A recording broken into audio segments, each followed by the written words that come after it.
ABC7 presents Witness Japan 1 year later.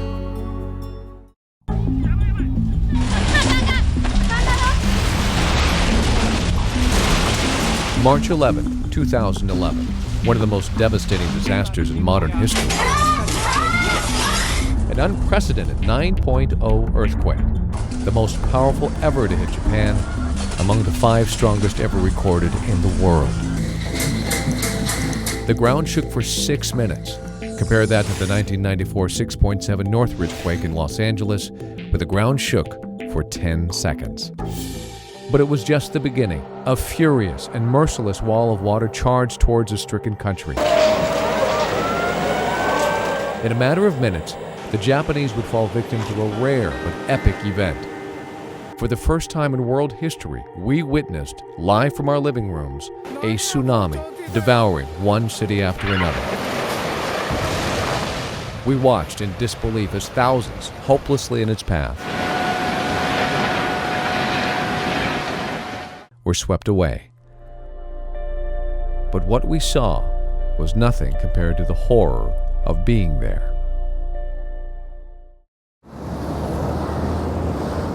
Almost a year has passed. To get to the devastated areas, it is a long trip from Tokyo. I'm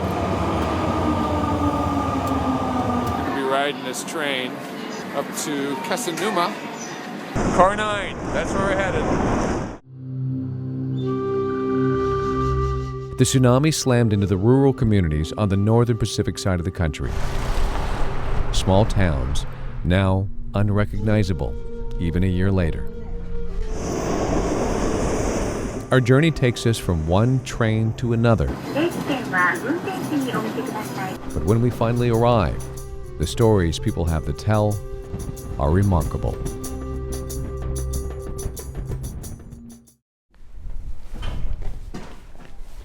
He looks out of what was his office window.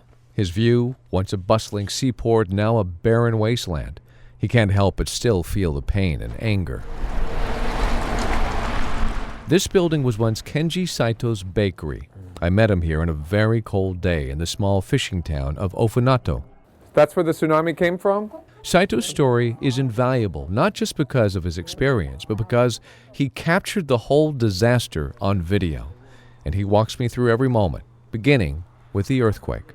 So he says that he was standing in this room when the earthquake struck, and it started shaking, so he pulled out his iPhone and he started to shoot his video. That's how it started. The ground shaking, the building shaking, so he started shooting around his office, walked over here out of his office, and you'll see it on the videotape, and he starts going through his office building, telling people to evacuate. And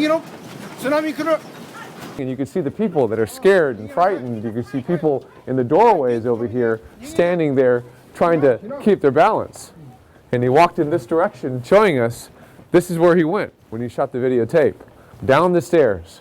He's moving quickly now, continuing to shoot. This is the direction he went.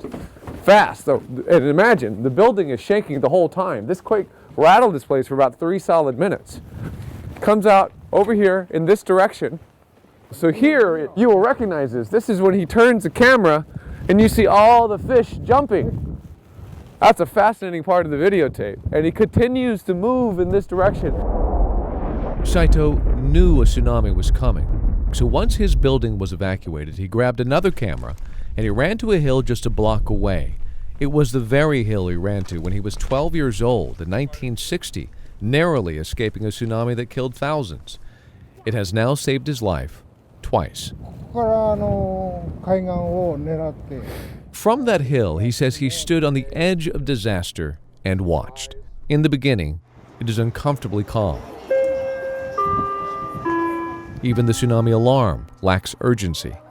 But then, keep your eye on the cars in the distant parking lot. The water slowly at first starts to rise.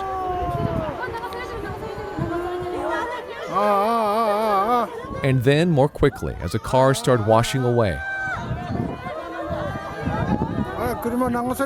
The inner seawall, meant to protect this community from tsunami, is dry right now. A giant barge breaks free. But now look at the seawall. Water begins to pour into the community. A soda machine washes away. And then, the inevitable begins to reveal itself. A building breaks free and washes down the street. Amid the crackling lumber and steel, the sound of Saito crying at what he's witnessing.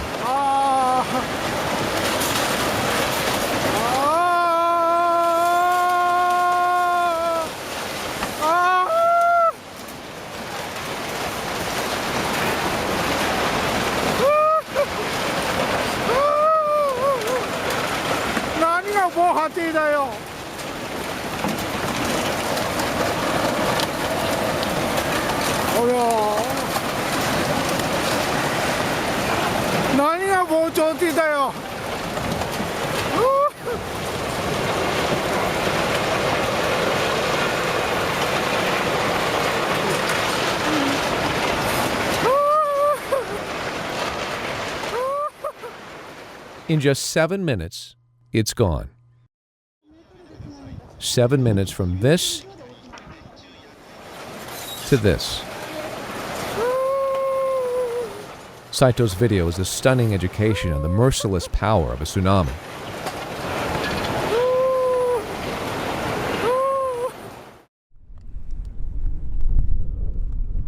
Today there is very little left. A broken clock stopped precisely when the tsunami hit. A mangled seawall, a few gutted buildings, and residents who've lost loved ones, homes, jobs, their lives.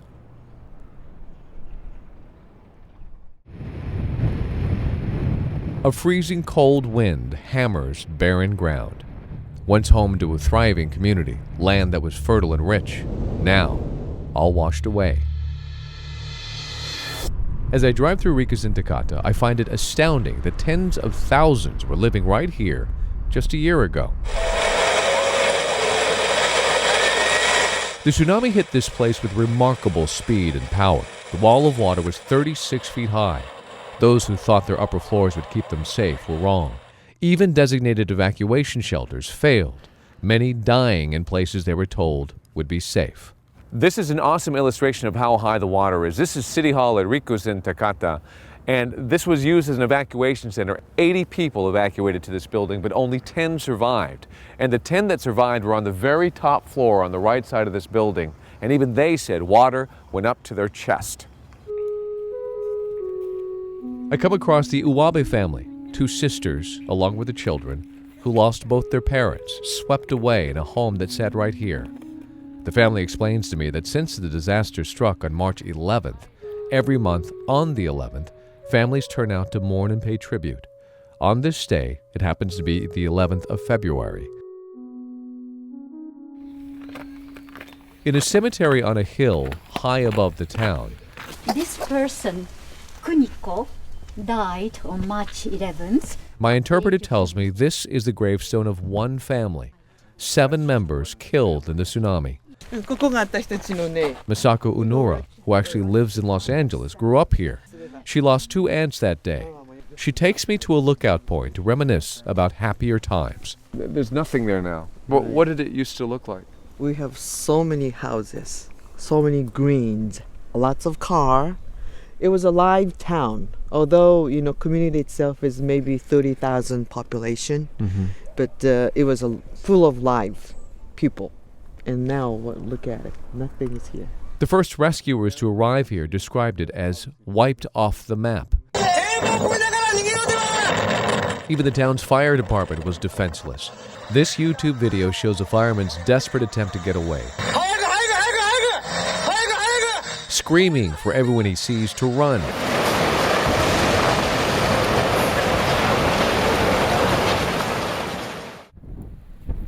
"49 firefighters in this small town were killed.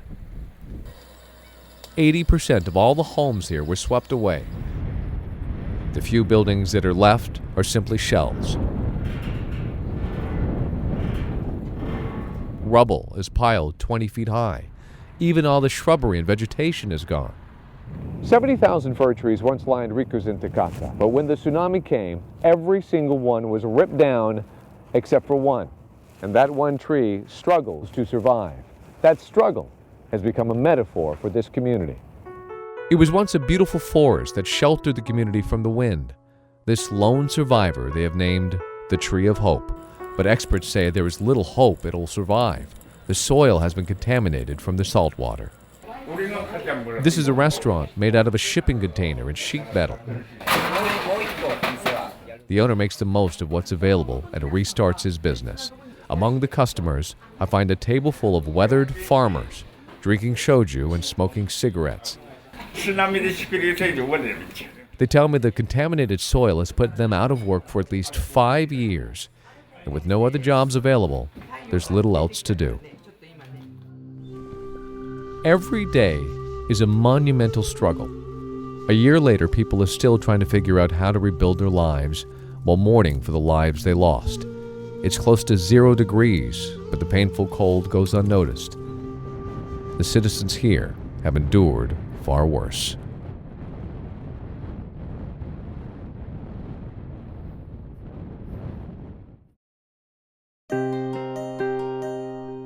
"3:30 in the morning LA time on Friday, on the 11th, she called me from on top of the roof in Kesennuma. She said, I'm on top of the Tsuruha drugstore building surrounded by tsunami.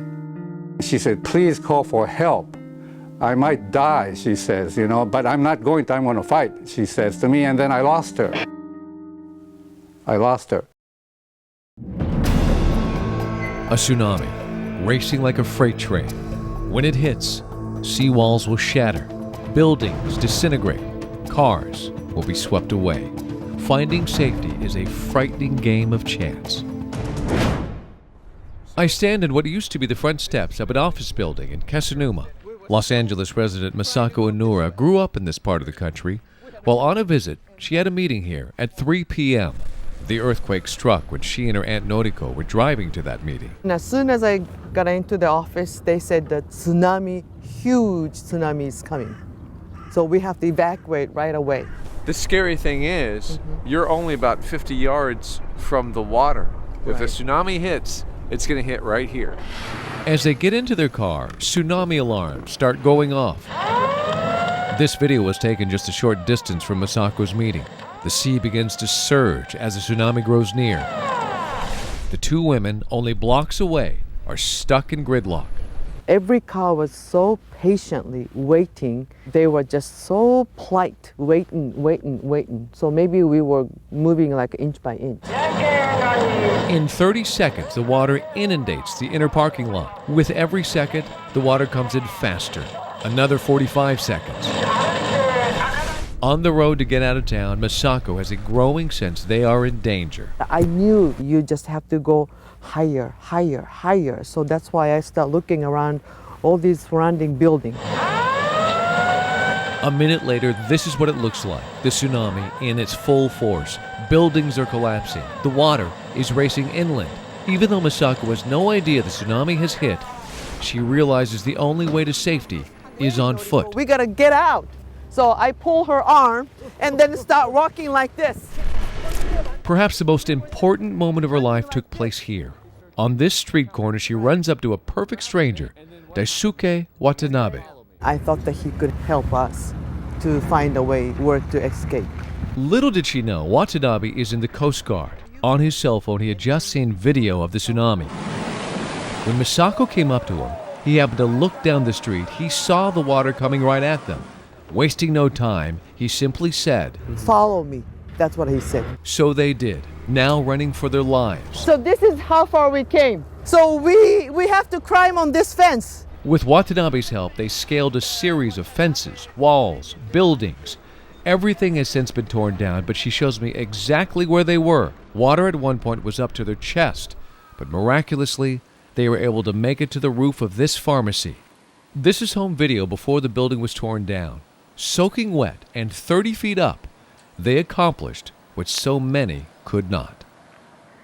A government study shows nearly half of the people living in the hard-hit coastal areas did not heed tsunami warnings.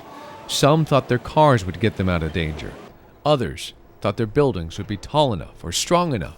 Like this complex in Kesennuma, some people evacuated, but others felt it was safe to stay. They first got hit with this massive surge of water. Anyone who stayed was trapped. But as frightening as this was, watch. The tsunami wave appears on the horizon.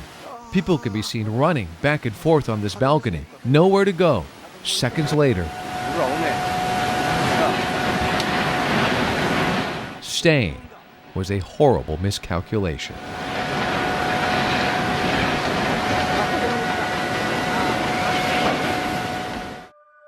Misako is enormously lucky.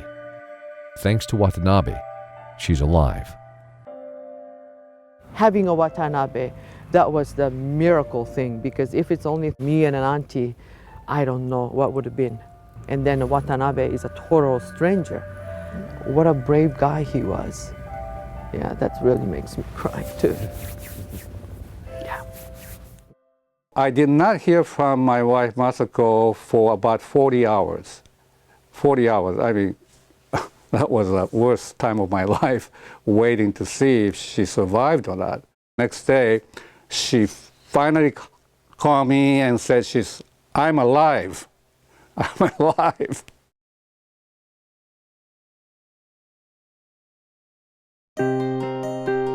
I remember very clearly that day. The catastrophic earthquake that struck Japan. I turned on the TV, and immediately that big wave of tsunami was about to engulf the coastal area. I just couldn't believe it. It was like when I saw 9/11 in New York on TV, the same kind of impression. So unreal. My wife and I continued to watch the news for several hours and gradually realized how serious the situation was. Those are really, difficult days. A beautiful morning in Kesennuma. Our boat pushes off and heads out to open water, and it gives me an opportunity to get a glimpse of this picturesque seaside community. But what I'm seeing is a contradiction to the mission we are on. This is a Coast Guard vessel, and as they do every morning, they're searching for bodies. Some estimates range as high as 5,000 bodies were never found after the tsunami. All believed to be washed out to sea. This Coast Guard crew is still finding them. Noboru Takahashi says they just found one a few weeks ago, caught in a fishing net. Many are still out there, submerged in cars and debris. They've been doing this since the day the tsunami struck. This was one of the few boats that made it through the disaster. Boats are scattered throughout the town, miles inland, of all sizes. It's shocking.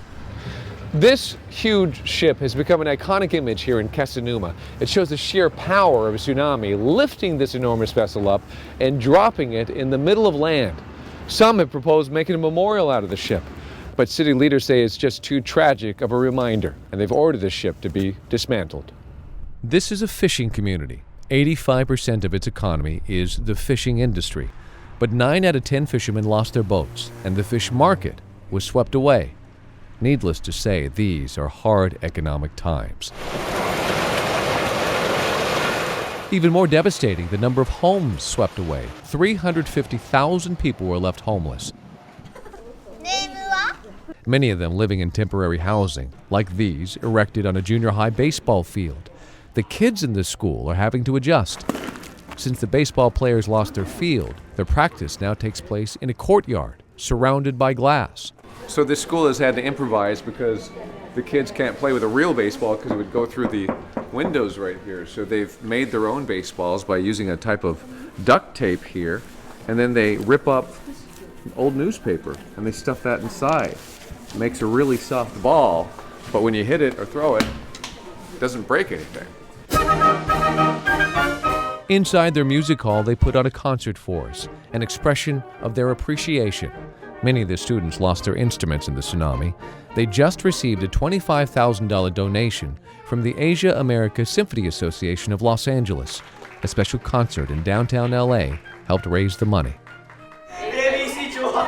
In the classroom, excitement when kids see our cameras and hear we're from Los Angeles. They're only a few months into their English studies, but immediately want to show off what they know. They even show they are familiar with our president and a term that is far more appropriate for them than they may realize. Our cameras attract more than the kids' attention. A Japanese network news crew makes the 4-hour trip from Tokyo to follow us around as we gather our stories. To them, our cameras provide hope the rest of the world still cares. The question they ask me, are people in the U.S. still interested in what happened here?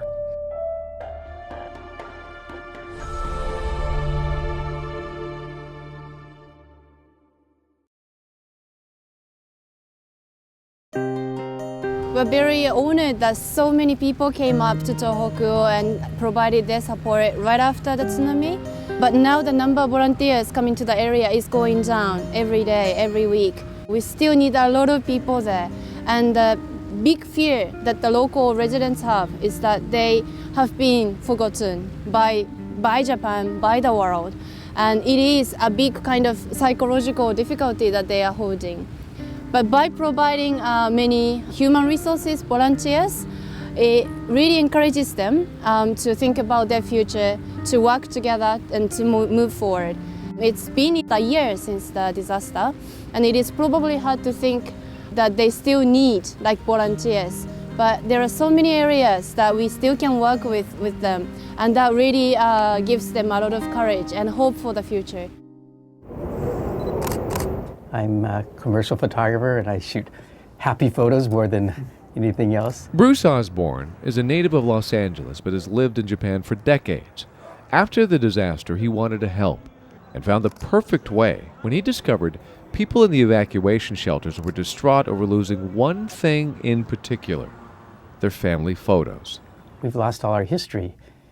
We're okay, but we have no more photos. Everything is gone. He remembers his shock when he first arrived in the devastated area. The enormity of what had happened suddenly hit him. It's not just what you see in the one camera angle on the TV show. You look around, it's 360 degrees of the same thing, and you see boats in the middle of the streets and cars sticking out of windows and rubble all over the place and houses that had been carried and moved and deposited on another spot. And it's like, how could this happen? So he set out to do the one thing he knew how to do well, make people smile for the camera. He puts them in the middle of the disaster zone and almost dares them to laugh at fate. His photos are an invigorating contradiction. Families who have endured so much, suffering, yet smiling, almost celebrating. They are alive and still have each other. One fisherman said, "That's the first time I've laughed since the earthquake and tsunami." Each portrait is a story in itself, like this family whose baby was born on that disastrous day. These buoys cover the spot where their home used to be. Fishermen who, instead of taking their boat out to sea to save it, came ashore to make sure their family was safe. They lost their boat, but not their family. A mother and daughter who lost many family members, sitting on their home's foundation after it was swept away, still too sad to smile, but working on it. Each portrait a testament of survival, of loss, of rebirth, of strength.